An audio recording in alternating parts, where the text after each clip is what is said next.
Hello, कसे आहात? आजची रेसिपी पाहून ओळखलंच असेल, काहीतरी वेगळं. घरगुती बेसिक मसाले वापरून मी आज मटार रस्सा भाजी बनवली आहे. तर व्हिडिओ शेवटपर्यंत नक्की पहा. माझ्या चॅनलला लाईक करा, शेअर करा, सबस्क्राईब करा.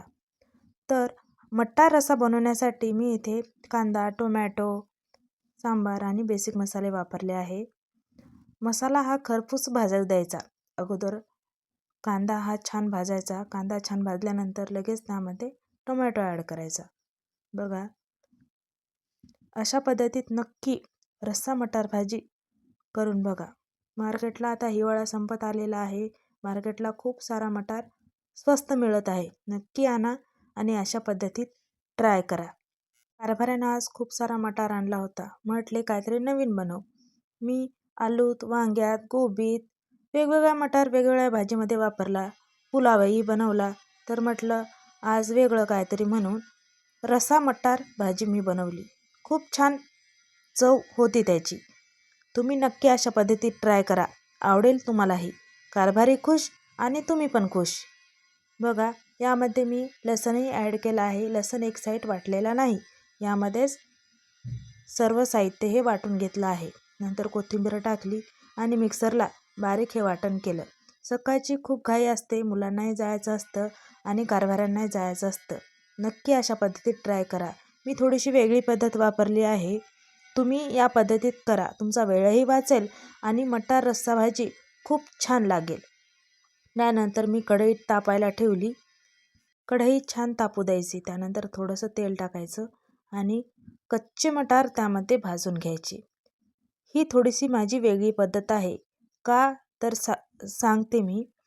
लवकर भाजी शिजते उकडण्यापेक्षा. उकडण्यात वेळ जातो. यामध्ये असं परतायचं लाल लाल होईपर्यंत. अगोदर गॅसची फ्लेम ही हाय ठेवायची. नंतर गॅसची फ्लेम ही कमी करायची आणि डाग लागोपर्यंत असं या पद्धतीत मटार हे चांगले भाजू द्यायचे. हात एकसारखा चालू द्यायचा. हात बंद करायचा नाही. लाल लाल मटार भाजल्यानंतर 2-3 मिनटं वाफ द्यायची. बघा, 70% मटार हे शिजतात आणि उरलेले 30% हा भाजीला उकळी येईपर्यंत शिजतात फोडणीनंतर. नक्की या पद्धतीत मटार रस्सा भाजी ट्राय करा आणि माझ्यासोबत जोडले जा. लाईक करा, शेअर करा आणि सबस्क्राईब करा. बघा, या पद्धतीत लाल लाल असे मटार भाजू द्यायचे आणि 5-7 मिनटं ठेवून द्यायचे. नवीन बनवण्याच्या नादात मी ही भाजी कारभाऱ्यांना बनवली. आज मी कारभाऱ्यांना फसवलं अशी भाजी बनवून. तुम्ही असंच करता का? बघा, रोजची आपल्याला घाई असते काही ना काही नवीन बनवण्याची. काही सुचत नाही वेळेवर. म्हणून मी असं डोकं लावून ही भाजी बनवली. खूप सारे मटार होते म्हणून. असं 5-7 मिनटं वाफ द्यायची आणि चांगलं शिजू द्यायचं. बघा, कसे मटार लाल लाल झाले या पद्धतीत. नंतर तीच कढई ठेवायची आणि फोडणीची तयारी करायची. त्यामध्ये टाकायचं तेल, जिरे मोहरीचा छान तडका बसू द्यायचा. छान तडका बसल्यानंतर आपण मिक्सरमध्ये बारीक केलेलं वाटण यामध्ये टाकायचं. तेल सुटेपर्यंत तेही परतून घ्यायचं.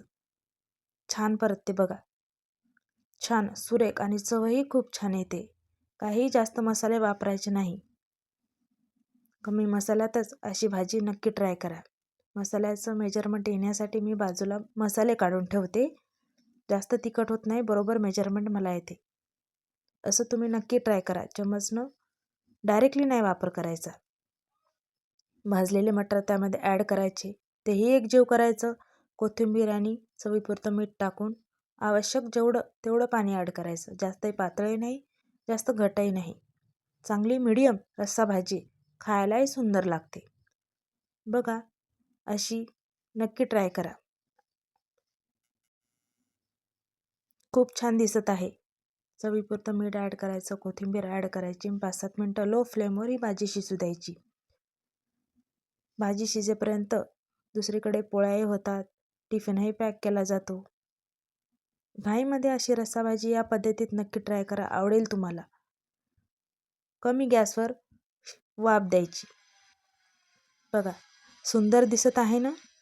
चला तर मग पटपट लाईक करा, शेअर करा आणि सबस्क्राईब करा. एक साईड बघा, मी चपातीही टाकत आहे.